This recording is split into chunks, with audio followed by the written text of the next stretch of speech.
Hello everyone.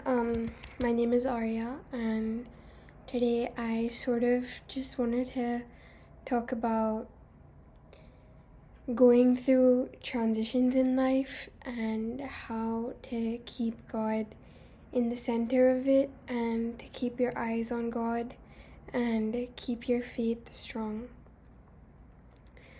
So, all of us go through phases in life where one chapter is closed and God is opening a new chapter in your life, but often there's a silence that comes before God promotes you to the next level that He has for your life. And it's not always easy.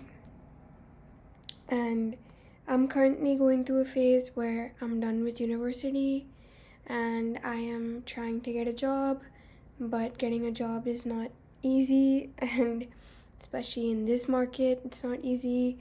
And there is a lot of rejection that comes along with, sending out an application, and there is a lot of confusion as to what the future holds because you don't have a clear picture in your head.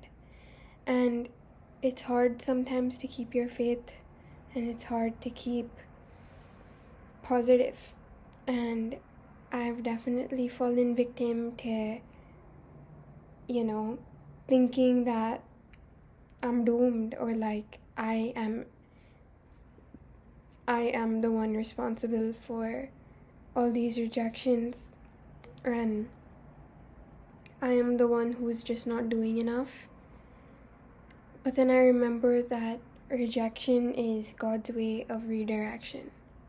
And I think often all of us sort of take it personally. We get down very easily and we don't realize that there is a bigger plan playing out for our lives. And if we look back at our lives and the way how certain things have played out, it's clear that God's hand was over your life all along. And it's just about remembering that, it's about going back to God when things are hard. It's about strengthening your faith like a sword, something that just needs to be worked on. It's an opportunity to trust. And as someone myself who has trust issues because of, things that have happened in life, specifically with people, sometimes I wonder and I struggle to trust God, but God is all-knowing, He put you on this planet. You're the reason. He's the reason why you are here. And often we don't understand His plan. We don't understand that, if God is real, then, why do kids get cancer? Why do animals suffer? And God is both evil and He is also good, But there is a plan in His evil. There is also a plan in His good. And we often assume that, it's the devil versus God, but God created the devil. God is also in charge of the bad, and the bad is often to teach us something. It's to show us something about our humanity, something about our perseverance. But all of that is just to say that trusting God is kind of like when you are on an airplane and there's so much turbulence. You really don't understand what's going on in the cockpit because you're not there. You're not able to see what the pilot is seeing. You don't have the knowledge that the pilot has.